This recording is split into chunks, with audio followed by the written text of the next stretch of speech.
My son said, "Mom, starting next month, we're moving all your money into my account." I just smiled. That night, as usual, he came over with his wife for a free dinner. But the moment they stepped into my house, both of them froze and screamed in shock. Can you imagine being betrayed by the one person you thought would always protect you? The one you sacrificed everything for?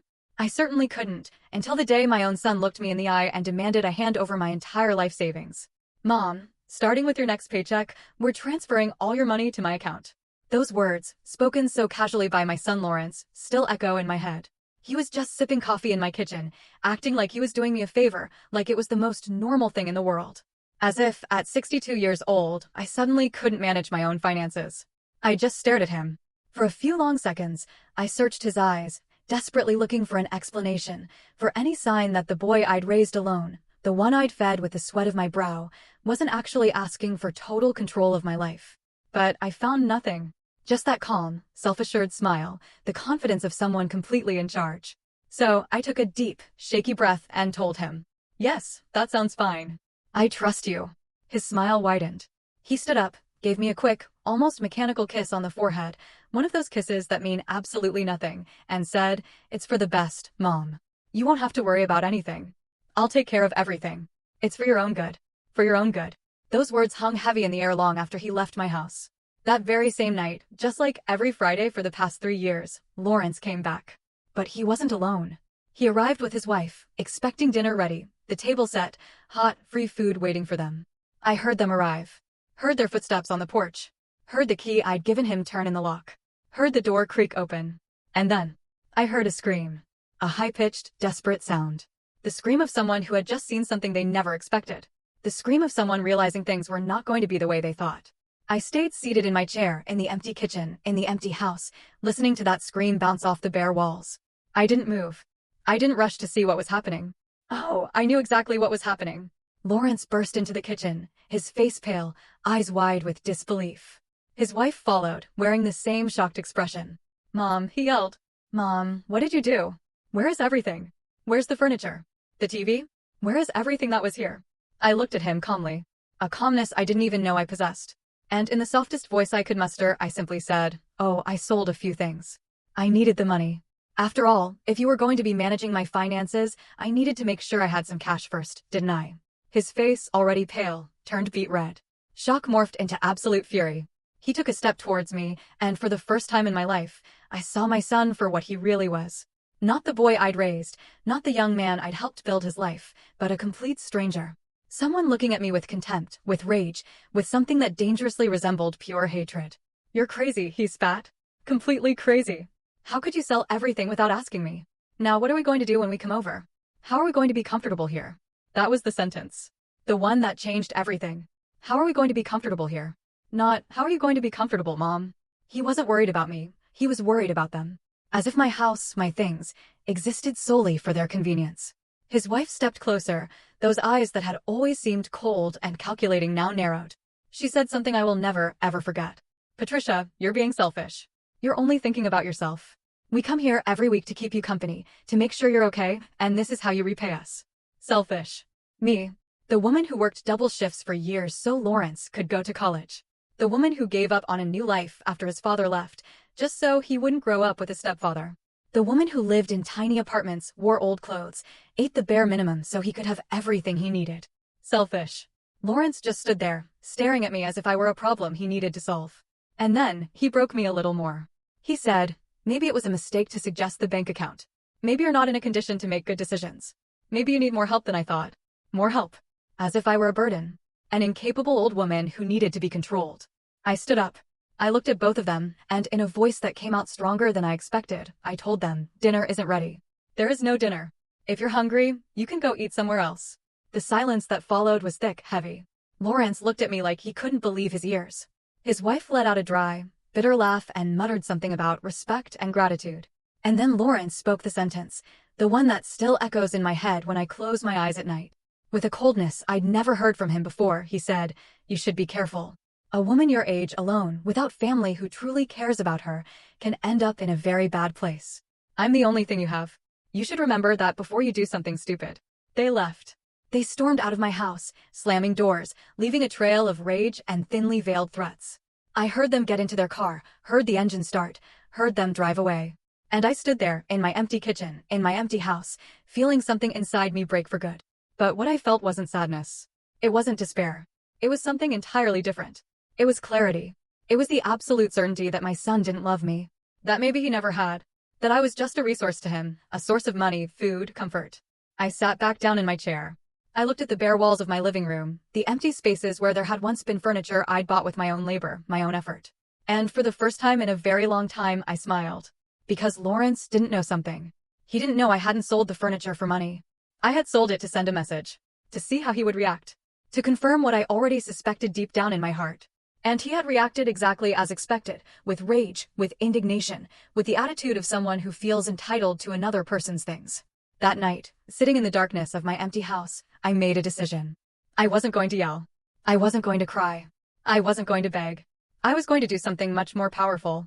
I was going to observe. I was going to wait. I was going to let Lawrence believe he had won. And then, when he least expected it, when he was most confident, most sure of his control over me, I was going to show him who Patricia Mendez really was. Not the submissive mother he thought he knew, but the woman who had survived a broken marriage, poverty, and years of hard work. The woman who knew exactly how to protect herself. The woman he should never have underestimated. There was a time when I believed that being a mother was enough. That the love I gave would be returned naturally, as if it were a universal law. That the sacrifices I made every day would build something solid, something unbreakable between my son and me. How wrong I was. Lawrence was born on a stormy night 34 years ago.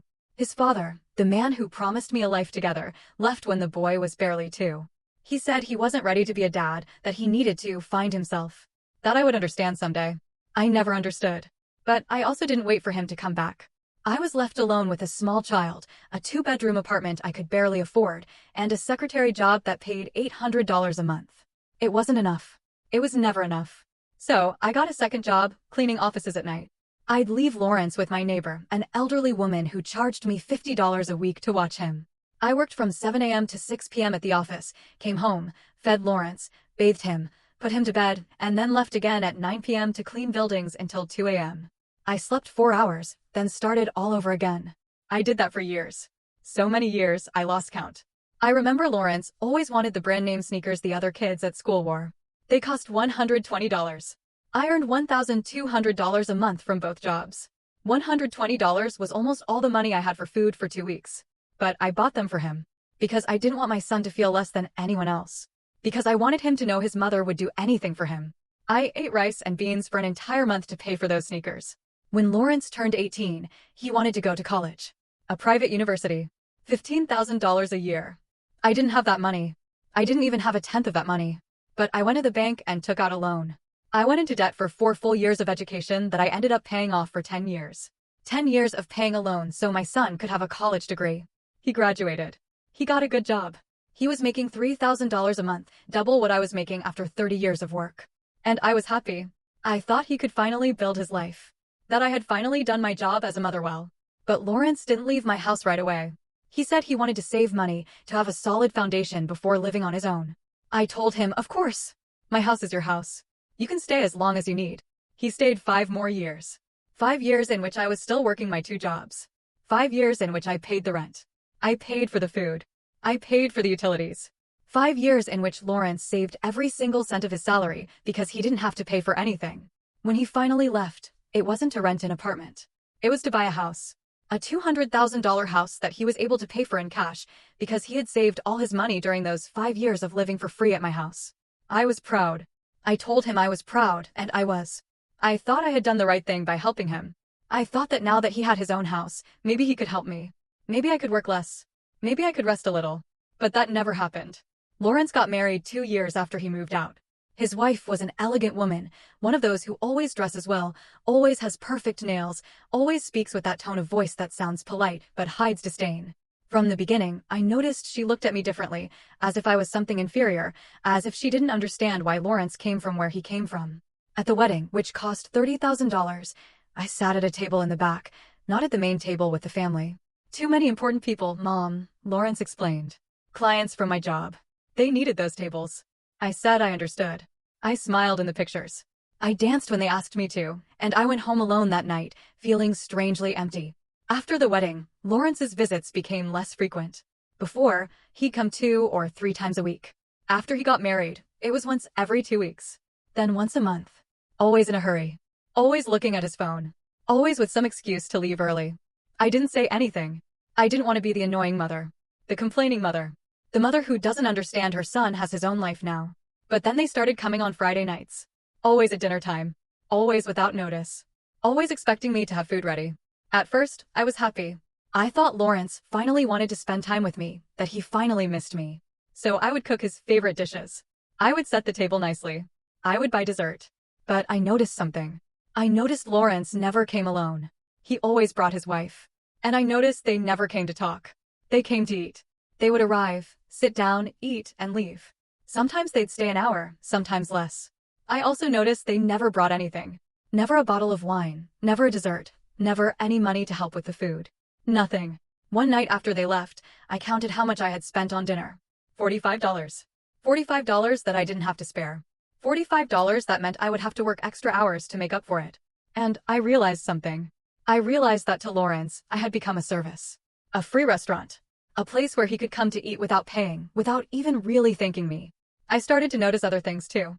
I noticed that when I asked him for help with something, he always had excuses. That when I needed a ride to the doctor because my car was broken, he was always busy. That when I mentioned my refrigerator was making strange noises and I was afraid it would break down soon, he told me to buy a new one, as if I had $500 saved up for emergencies. I didn't have it. I barely had enough to get to the end of the month. But what hurt the most was my birthday. My 60th birthday. Lawrence arrived 2 hours late. Without a gift. Without a card. With an excuse about traffic. He stayed for 20 minutes. He ate the cake that I had bought for myself because I didn't want to spend it alone, and he left. I cried that night. I cried like I hadn't cried in years. Because I finally understood something I had been denying for a long time. I understood that to my son, I was no longer important. That I was just a resource. Something that was there, available, waiting to be used when he needed it. And the worst part was that I had allowed it. I had established that pattern. I had never asked him for anything. I had never told him that I felt used. I had never told him that I needed more from him than just 20-minute visits and Friday night dinners. Because I was afraid. Afraid that if I complained, if I asked, if I demanded, he would disappear completely. And the idea of losing my son, even this son who barely saw me, terrified me more than anything else. So, I continued to be the convenient mother, the silent mother, the mother who was always there, who always had the door open, who never caused problems. Until that Thursday afternoon. Until Lawrence told me he wanted to manage my money. And something inside me, something that had been asleep for years, woke up. A small but clear voice that told me this wasn't right. That this was the beginning of something worse. But even then, even with that voice whispering in my head, I told him yes. Because I still had hope. I still wanted to believe that my son loved me, that he would protect me, that he would do the right thing. How foolish I was. The following Monday, Lawrence came to my house with papers. Lots of papers. He spread them out on the kitchen table with that smile that now seemed different to me, less warm, more calculating. "Mom, this is simple," he told me. "I just need you to sign here, here, and here.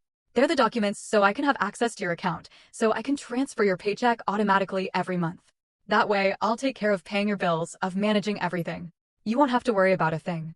I looked at the papers. They were bank forms, authorization forms. I read the fine print, the stuff people usually ignore. And I saw something that chilled me to the bone. It wasn't just access to my account. It was complete power. It was the authority to make transfers, to close accounts, to make financial decisions on my behalf. "Lawrence, this says you'd have total control over my money," I told him. He nodded, as if it were the most normal thing in the world. "Yes, Mom. This way, it's easier. That way, I can manage everything without having to ask you for authorizations every time. It's for practicality." Practicality? That word echoed in my head. Practicality for who? I asked myself, but I didn't say it out loud. I took the pen he offered me. I held it in my hand, and for a moment, I was about to sign. I was about to hand over everything, because that's what I had always done. Trust, hand over. But then I remembered Friday night.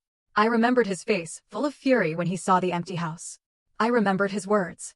I remembered how he had threatened me, even though he probably didn't even realize that was a threat.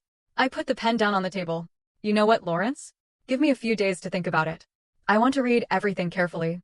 I want to be sure." His expression changed, just for a second. Just a flash of irritation that crossed his face before he smiled again. "Mom, there's nothing to think about. It's simple.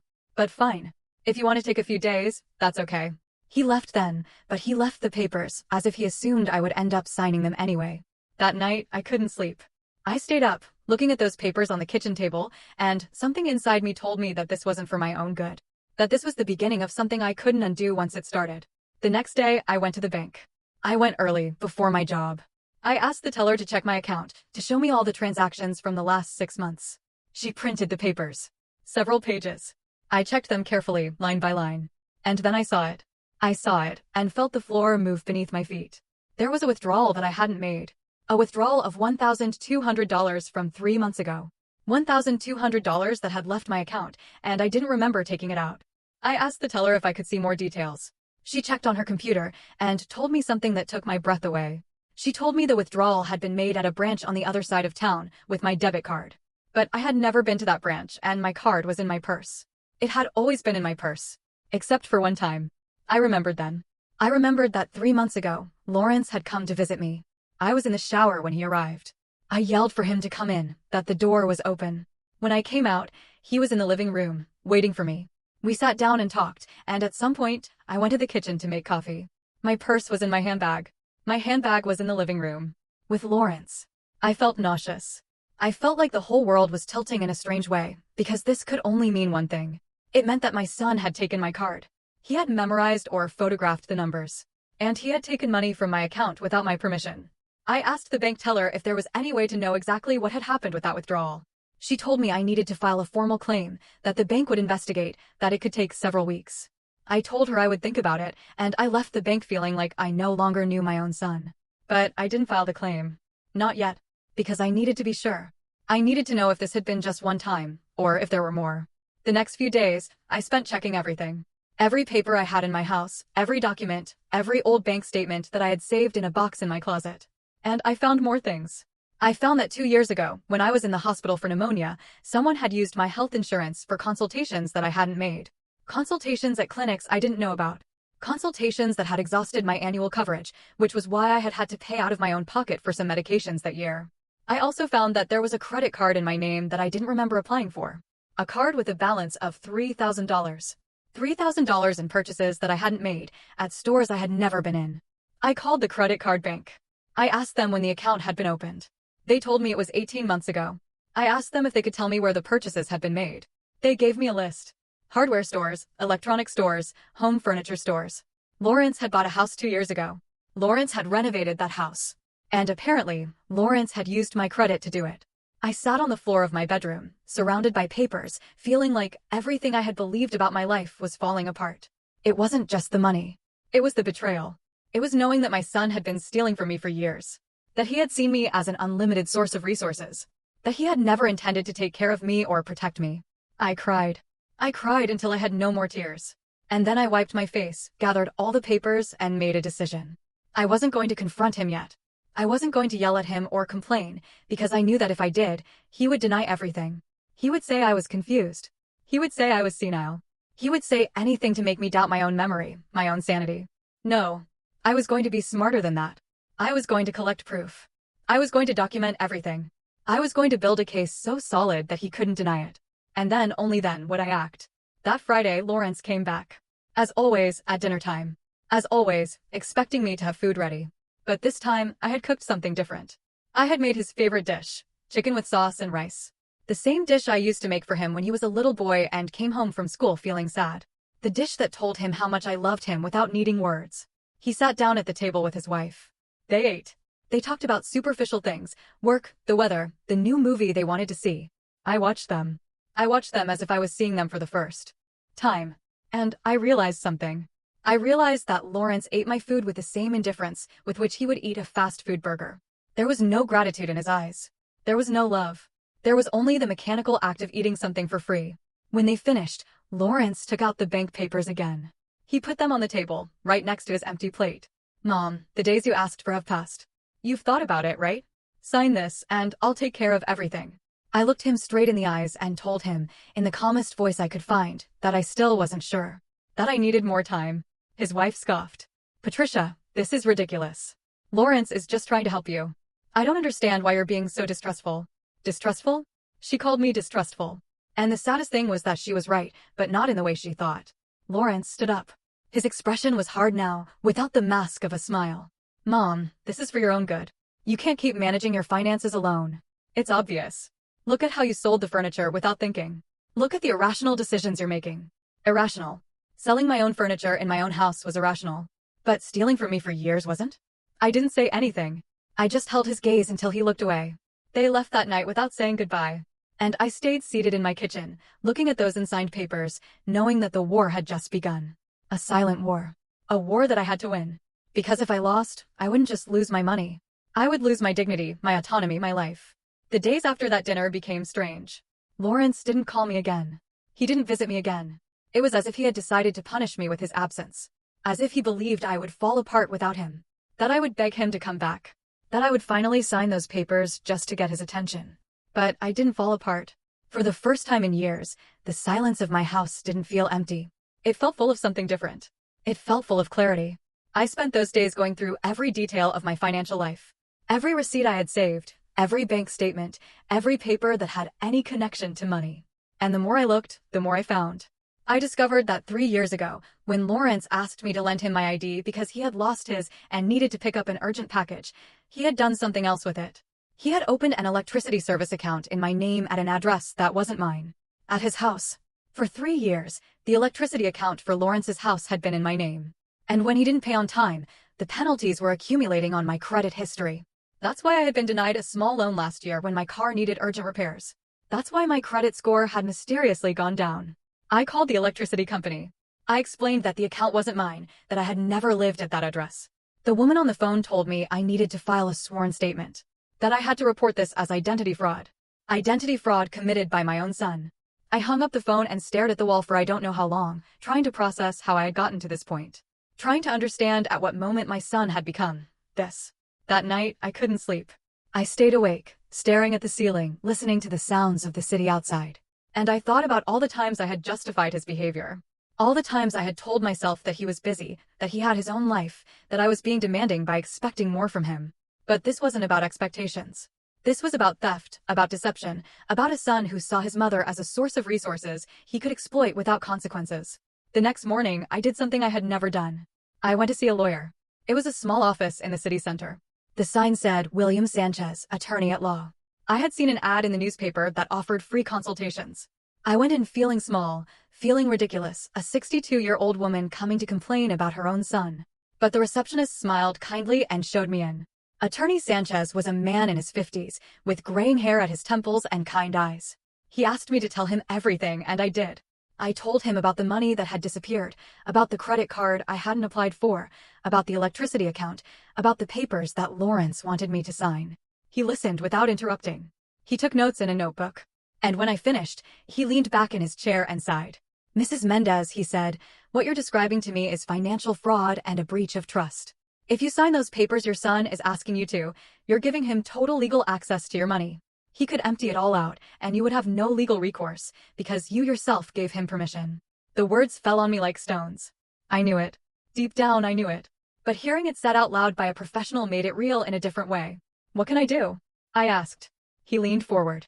First, don't sign anything. Second, you need to report the credit card fraud and the theft from your bank account. Third, you need to change all your passwords, your personal identification numbers, everything. Fourth, consider getting a restraining order if you feel you're in danger. A restraining order against my own son. The idea seemed absurd and devastating at the same time. I don't want to get him in legal trouble, I told him. He's my son. The lawyer looked at me with something that seemed like compassion and sadness. Mrs. Mendez, your son is already in legal trouble. He's committed several felonies. The question isn't whether you want to get him in trouble. The question is whether you want to protect yourself. I left that office with a folder full of forms and a list of things I needed to do. I felt overwhelmed, but I also felt something else. I felt determined. I went straight to the bank. I changed all my passwords. I requested a new debit card. I closed the fraudulent credit card and filed a formal dispute. The teller at the bank helped me with everything. She treated me with patience, without making me feel stupid or weak. When I got home that afternoon, I felt exhausted, but also strangely light, as if I had shed an invisible weight I had been carrying for years. That night, Lawrence finally called. His voice sounded tense on the phone. Mom, we need to talk. Come over for dinner at my place tomorrow. We have to sort this out. It wasn't an invitation. It was a command. and before I would have obeyed without question. But now, after everything I had discovered, I only felt a cold calm. I can't tomorrow, I told him. I'm busy. Busy? Mom, what can you be busy with? This is important for you, maybe, I said. For me, there are other, more important things now. There was a silence on the other end of the line. A silence heavy with surprise and irritation. You're acting very weird, Mom. I don't know what's wrong with you, but you need to stop being so stubborn and sign those papers. This is for your own good. For my own good. Those words again. As if stealing from me were an act of love. Lawrence, I said, with a voice that came out firmer than I expected. I'm not going to sign anything. And I think we need to have a very serious conversation about several things. About what things? He asked. His voice sounded different now. More alert, more cautious. About money that has left my account without my permission. About credit cards that I didn't apply for. About utility accounts in my name at addresses where I don't live. The silence that followed was absolute. So thick I could almost feel it through the phone. I don't know what you're talking about, he finally said. His voice sounded controlled, but I could detect the panic underneath. I think you do, I told him. And I think you need to think very carefully about what you're going to say next. Mom, you're delusional. You're confused. Maybe you need to see a doctor. There it was. The card I knew he would play. The card to make me seem senile, confused, incapable. I'm not confused, Lawrence. I have all the papers. I have all the proof. And I've already spoken with a lawyer. Another silence. This one longer, heavier. You spoke with a lawyer? His voice was almost a whisper now. Almost a threat. Yes. And he explained exactly what you've been doing. He explained what fraud is. What's illegal? Mom, you can't be serious. I'm your son. Everything I've done has been to help you. Help me? Lawrence, you stole from me. For years, you used me. You lied to me. I would never, he began to say, but I interrupted him. Yes, you did. And you know it.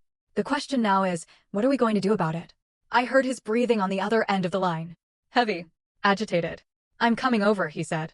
We need to talk in person. No, I told him. You are not coming over. If you want to talk, we can do it on the phone, or we can do it with lawyers present. You're crazy, he yelled. Completely crazy. After everything I've done for you, after all the times I've come to see you, that I've worried about you. All the times you came to eat for free, you mean. All the times you needed something from me. But the times I needed you, where were you? I hung up then, before he could respond, before he could manipulate me with words again. And I stayed there, sitting in my kitchen with the phone in my hand, trembling. But not with fear. With rage. With years and years of suppressed rage that was finally finding its voice. That night, I slept better than I had in months. Because I had finally told the truth. I had finally stood my ground. And although I didn't know what would come next, I knew that I was no longer going to be the silent mother who allowed herself to be trampled on. The next morning, I woke up with a clarity I hadn't felt in years. It was as if a thick fog had lifted from my mind. And now I could see everything with an almost painful sharpness. I knew what I had to do. I knew I couldn't stop now. After breakfast, I grabbed my purse and left the house. I had a mental list of all the places I needed to visit. All the loose ends I needed to tie up. If Lawrence thought I was a confused and helpless old woman, he was about to discover how wrong he was. My first stop was the main bank where I had my savings account. Not the checking account where I received my paycheck, but the other one, the one I had opened 30 years ago when I still had dreams of buying my own house someday. I had $7,200 saved. It wasn't a lot after a lifetime of work, but it was mine. I asked the manager to close that account. She asked me if I was sure, if there was a problem. I told her that I just wanted to make some changes. She gave me the money in a cashier's check and recommended that I open an account at another bank for greater security. I followed her advice. I went to a different bank, one on the other side of town, one where Lawrence had never gone with me. I opened a new account, an account that only I knew about, an account where he could never find my money. Then I went to the electricity company. I filed all the documents that Attorney Sanchez had helped me prepare. The sworn statement, the copy of my ID, the proof that I had never lived at the address where that account was registered. The woman who helped me reviewed everything and told me they would start an investigation, that the account would be transferred to the correct name or closed, that I would no longer be responsible. I felt as if an invisible chain had been removed from my shoulders. My next stop was the credit bureau. I requested a full report of my history. I wanted to see everything. I wanted to know if there were more things that Lawrence had done behind my back. The employee gave me a thick document. I sat in the waiting room and read it, page by page. There was something else. Something else that I didn't know about. A personal loan of $5,000 taken out 2 years ago in my name. A loan that had never been fully paid and was now in collections. $5,000. I felt the rage rise in my throat again, like bile. I marked every fraudulent item with a marker. I filled out the dispute forms one by one with clear, firm handwriting. When I left that office, it was almost 3 o'clock in the afternoon. I hadn't eaten anything since breakfast, but I wasn't hungry. I had something stronger than hunger. I had a purpose. I then went to my neighbor's house, Mrs. Alice Morrison. She was 70 years old and had lived in the building since before I did. We had been friends for decades, although in recent years we had drifted apart a bit. I had been so focused on Lawrence, so consumed with trying to maintain that relationship, that I had neglected other connections. I knocked on her door. She opened it with surprise on her face. "Patricia, what a surprise. Come in, come in." We went into her living room. She offered me coffee, and I accepted. We sat down, and she looked at me with those wise eyes that had seen a lot in life. "You look different," she said. "I don't know what it is, but there's something different about you." And then I told her everything. I told her about Lawrence, about the money, about the betrayal, about everything I had discovered. I talked for almost an hour without stopping, and she listened without interrupting, nodding from time to time with an expression that mixed sadness and something that looked like recognition. When I finished, she sighed deeply. "Patricia, I knew something wasn't right. I saw it every Friday when he came over. The way he treated you like you were a service. But I didn't say anything because it wasn't my place. But I'm glad you're finally seeing the truth." She took my hand then. Her fingers were cold, but her grip was firm. "I need to ask you a favor," I told her. "I need you to be my witness. I need that if Lawrence comes and tries to say that I'm confused, that I'm senile, you can confirm that that's not the case, that I am in full control of my faculties." She nodded without hesitation. "Of course. And more than that, if you need a place to stay, if at any time you don't feel safe in your house, my door is open." Those words filled me with a gratitude so deep that it almost made me cry. But I didn't cry. I had cried enough. Now it was time to act. That night, back in my house, I organized all the documents I had collected. I put them in a large folder. I made copies of everything. I put the originals in a safe place and left the copies in the folder. If anything happened to me, if Lawrence tried to do something, there would be evidence. There would be proof. I also wrote a letter. A letter detailing everything I had discovered, everything that Lawrence had done. I put it in a sealed envelope with instructions that it was to be opened only in case of an emergency. I gave it to Mrs. Alice to keep. I was preparing myself like a general preparing for battle, because I knew that Lawrence wasn't going to let this go. I knew he would come, that he would try to manipulate me, to convince me, to make me doubt myself. But I was no longer the same woman I had been 2 weeks ago. That woman had died the night Lawrence threatened me in my own kitchen. The woman I was now was different. She was stronger, more clear, more determined. On Wednesday afternoon, as I was making tea, I heard a car stop in front of my building. I looked out the window and saw Lawrence's car. He got out with his wife. They looked determined. They were coming to confront me. I took a deep breath. I put down my teacup and I waited. The doorbell rang once, twice, 3 times, each time more insistent. I opened the door, but I didn't invite them in. I stayed on the threshold, blocking the entrance. "We need to talk," Lawrence said. His voice was hard, without any pretense of friendliness. "I'm listening," I told him. "Inside, Mom, we're not going to talk in the hallway. We have nothing to talk about inside. Whatever you have to say, you can say it here." His wife scoffed. "This is ridiculous, Patricia. Stop acting like we're enemies." "You're not enemies," I told them. "Enemies are honest about their hostility. You are worse. You are thieves who hide behind pretty words." Lawrence took a step toward me. His face was red with fury. "How dare you? After everything I've done for you." "Everything you've done for me, Lawrence? I have the records. I have the proof. I know exactly how much money you've stolen from me. I know about the fraudulent credit cards. I know about the electricity account. I know about everything." He froze. He opened his mouth, but no sound came out. "And now," I continued, with a calmness that surprised me, "you have 2 options. Either you give me back everything you stole from me, every single cent, or I go to the police and file charges for fraud." "You can't do that," his wife said. "He's your son." "That's exactly why it hurts so much," I replied. "Because he's my son. Because I gave him everything and he repaid me by stealing from me." Lawrence finally found his voice. "You owe me," he yelled. "My whole life I grew up without a father. My whole life I had to see you work and be tired. That was your fault. You chose to have me. You chose to stay alone. I didn't ask to be born." His words landed like blows, but they no longer hurt me like before. Because now I could see them for what they were, justifications, excuses from someone who knew he had done something unforgivable and was trying to shift the blame. "You're right," I told him. "I chose to have you, and it was the best decision of my life, until it stopped being. But that doesn't give you the right to steal from me. That doesn't give you the right to exploit me. I didn't steal anything from you. I just took what was owed to me. Nothing was owed to you, Lawrence. I gave you everything you needed when you were a child. When you were an adult, it was no longer my obligation, and it definitely wasn't my obligation to give you access to my money without my knowledge. His wife grabbed his arm. Let's go. It's not worth it. She's already lost. Lost? What an interesting choice of words. As if I were the one who was wrong.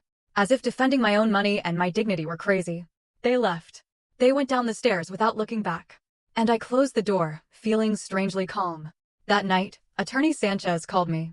He told me that the banks had confirmed the fraud, that the credit card money would be canceled, that they were investigating the unauthorized withdrawals, that I had a solid case if I decided to file criminal charges. I thanked him and hung up. I sat in my empty living room, in my house that no longer had a TV or elegant furniture. And for the first time in a long time, I felt rich.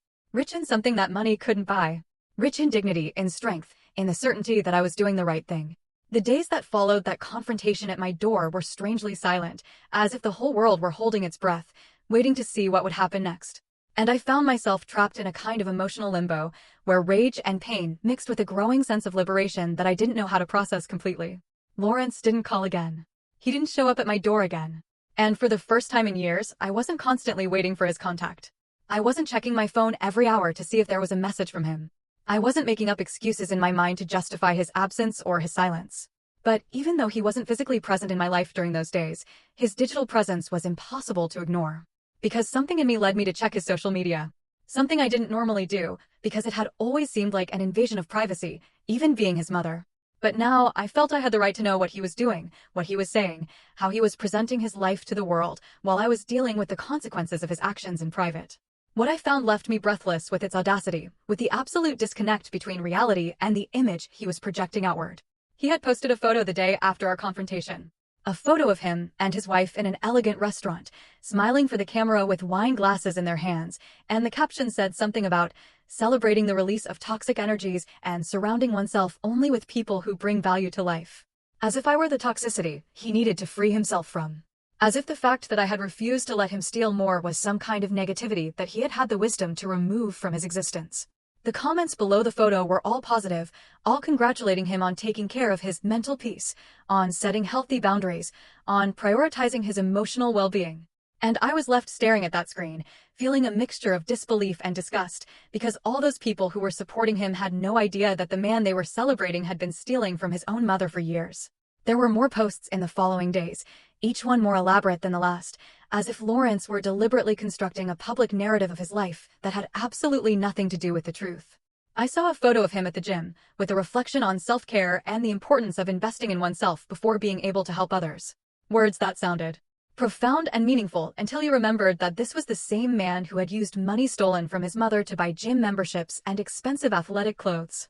Another photo of him working on his computer, with a comment about the sacrifice and hard work it takes to build a successful future.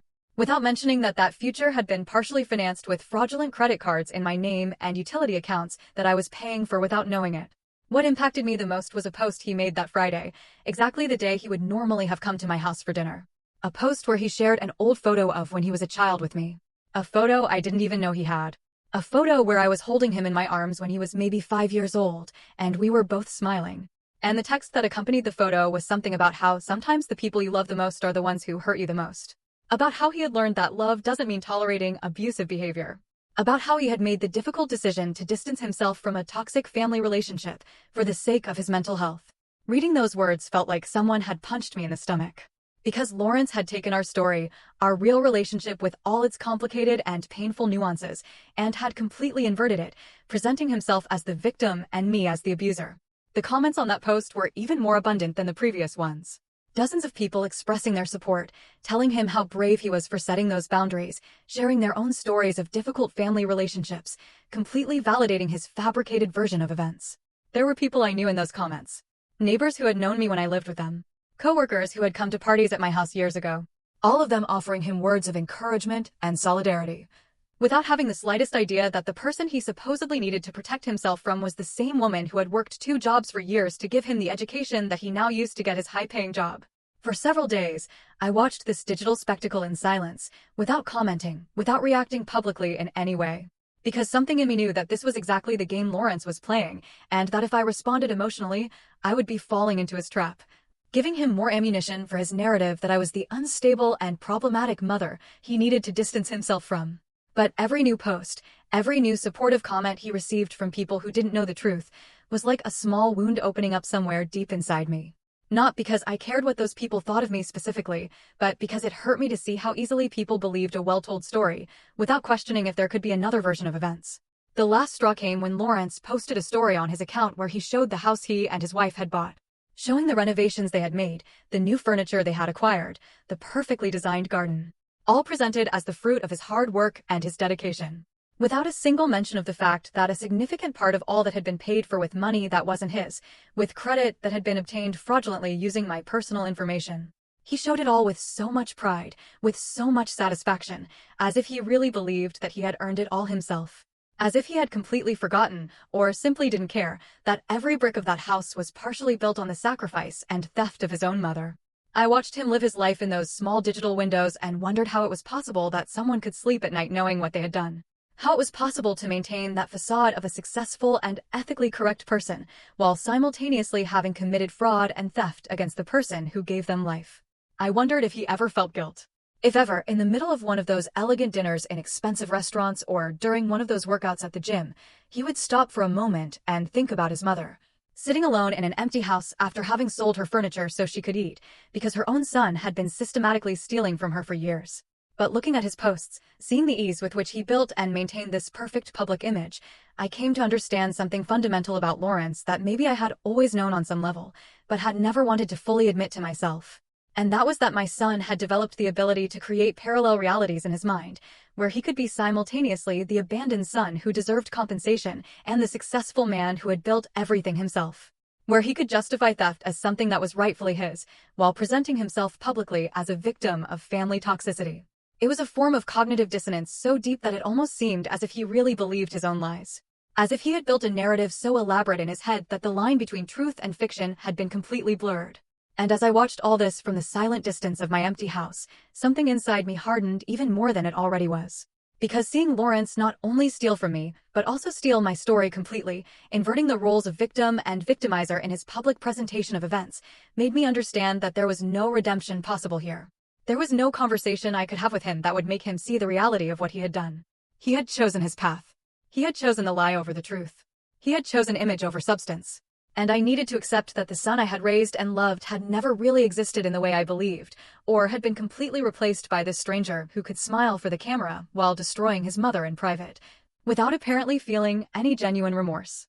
The moment came on a Tuesday afternoon, in a way I hadn't planned, but in retrospect, I realized had been inevitable from the beginning. Because the truth always finds its way to the light, no matter how many layers of lies are piled on top of it, trying to keep it buried. I was in Attorney Sanchez's office, going over the final documents of the case, when he informed me that the banks had completed their investigations and had confirmed a total of $17,000 in fraudulent transactions over the course of 3 years.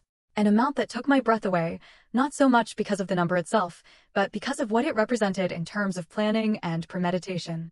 Because this had not been a mistake or a moment of weakness, but a systematic and deliberate operation of theft that had required constant effort and dedication on Lawrence's part. The lawyer explained to me that with this evidence, I had more than enough to file criminal charges, but that there was also another option that I might want to consider before making that final decision. And that option was to send a formal demand letter to Lawrence, giving him the opportunity to return the stolen money and compensate for the damages before proceeding with more severe legal action.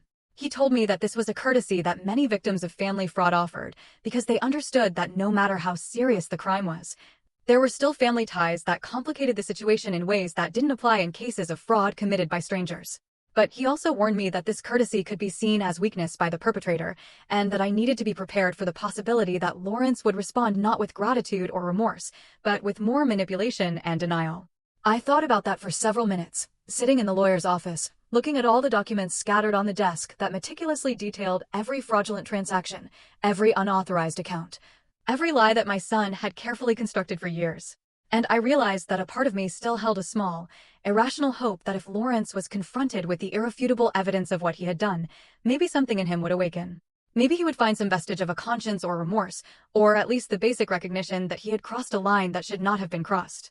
That part of me that was still his mother, despite everything, wanted to give him that opportunity to do the right thing, to correct his mistake, to show that somewhere deep inside him there still existed something of the person I had raised with so much love and sacrifice. But there was another part of me, stronger and clearer, that knew exactly what Lawrence would do with that opportunity. And that part knew that he would not take it as an extension of grace, but as a confirmation that I was too weak to really hurt him, that he could continue to manipulate and control me. Because at the end of the day, I would always give in because I was his mother. And mothers always forgive, always give another chance, always choose love over justice. That part of me understood that giving him a private warning would only give him time to prepare his defense, to hide more evidence, to build an even more elaborate narrative of victimization that he could use publicly to destroy my credibility before I could act. I told Attorney Sanchez that I didn't want to send a private letter, that I didn't want to give Lawrence the opportunity to respond in private, where he could continue controlling the narrative and manipulating the situation in his favor. And instead, I asked him to prepare the necessary documents to file a formal civil lawsuit that would become a public record, where anyone who wanted to verify the truth could do so, instead of simply believing the version of events that Lawrence had been so carefully building on his social media. The lawyer nodded with what seemed to be a mixture of surprise and respect, because he probably didn't expect a woman my age to make such a direct and unambiguous decision. And he told me that he would proceed immediately with the preparation of all the necessary documents, and that Lawrence would be officially notified within the next 72 hours. I left that office feeling something I hadn't felt in a long time, and that at first I couldn't identify exactly, until I realized that it was power. The power of having made a decision completely by myself, without consulting anyone, without asking for permission, without worrying about how it would make me look to others, or if people would think I was being too harsh with my own son. For the first time in decades, I had chosen to protect myself over protecting the feelings or the reputation of another person, even when that person was my son. And that choice, although painful, filled me with a sense of integrity that I had forgotten it was possible to feel. The notification reached Lawrence on a Thursday morning, as Attorney Sanchez confirmed to me by phone. And although I was not there to see his initial reaction, I could perfectly imagine the moment he opened that official envelope and read the documents that detailed every fraudulent transaction, every unauthorized account, every dollar he had stolen, meticulously documented with dates and bank reference numbers that made any denial impossible. I didn't have to wait long to confirm my imagination, because less than 2 hours after he received the notification, my phone began to ring with an insistence that bordered on desperation.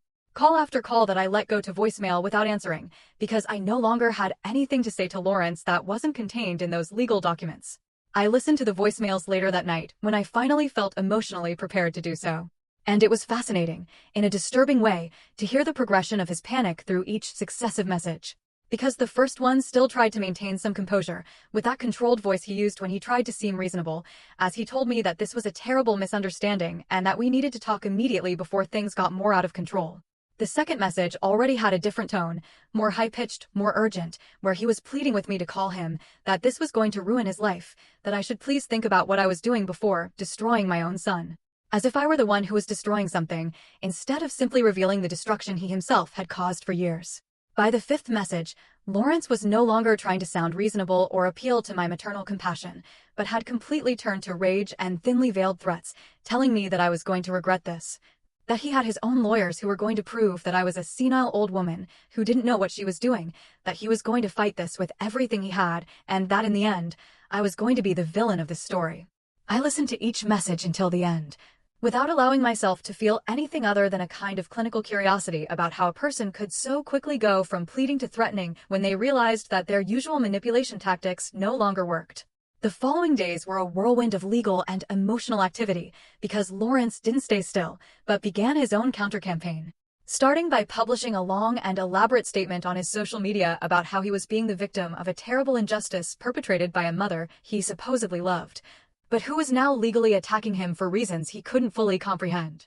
His post was carefully drafted to generate maximum sympathy, without mentioning any specific details of the accusations against him, painting himself as the confused and hurt son who was being dragged through a traumatic legal process by a mother who was perhaps experiencing age-related mental health problems. The response to his post was exactly what he expected, with dozens of comments expressing shock and solidarity, telling him to keep his head up, that the truth would eventually prevail, that they were on his side no matter what. And I watched all this from a distance, with a mixture of awe and repulsion at his ability to manipulate the narrative even when faced with documented legal charges. But something had changed in me, because this time his public theater didn't affect me in the same way as before. This time I knew I had something more powerful than his carefully constructed words.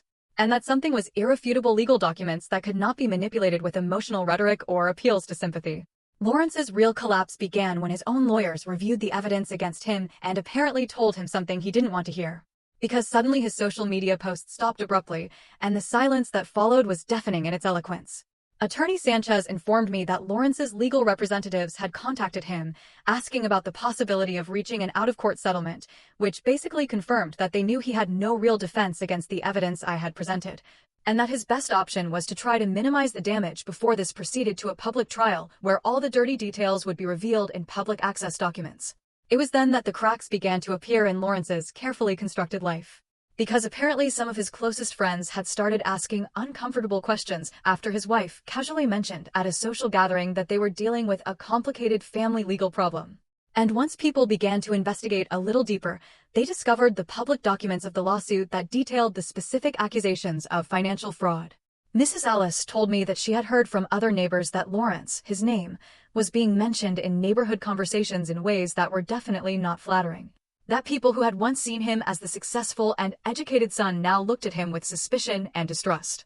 His wife was apparently furious, not necessarily about the moral implications of what Lawrence had done, but about the damage to their social reputation. And according to rumors that reached my ears through the neighborhood gossip network, there had been considerable fights in their house about how to handle the situation. Lawrence tried to call me several more times during those weeks, but I maintained my absolute silence, because there was nothing he could say to me that would change the documented facts of what he had done. And that silence of mine was apparently more devastating to him than any angry word I could have said, because it meant that I had completely moved from anger to indifference. And that indifference was the final death of any power he ever had over me. The final settlement was reached 3 months after I filed the lawsuit. And the terms were exactly what Attorney Sanchez and I had established as the minimum acceptable, because Lawrence had no choice but to accept when his own lawyers explained to him that going to trial would mean not only the complete public revelation of all the details of his fraud, but also the very real possibility of criminal charges that could result in jail time. He had to return the full $17,000, plus another $5,000 in compensation for damages, in addition to paying for all the credit cleanup fees and my lawyer's fees. And all of this had to be paid within a period of 6 months, with verifiable monthly payments, or the agreement would be automatically invalidated and the criminal charges would proceed without further warning.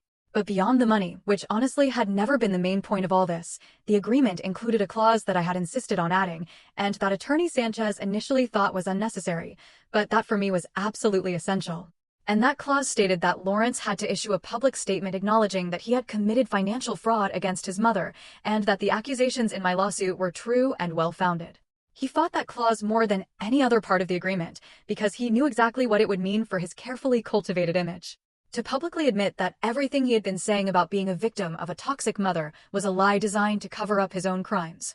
The statement appeared on his social media on a Tuesday afternoon and was brief and clearly drafted by his lawyers to minimize the damage as much as possible within the limits of what the agreement required. But still, the words were there in black text on a white background, admitting that he had accessed bank accounts without authorization, that he had opened credit cards using another person's information, and that he had made serious errors in judgment that he deeply regretted. The comments under that post were wild, with people who had previously supported him unconditionally now expressing shock and disappointment, while others who had apparently suspected something all along felt validated in their doubts.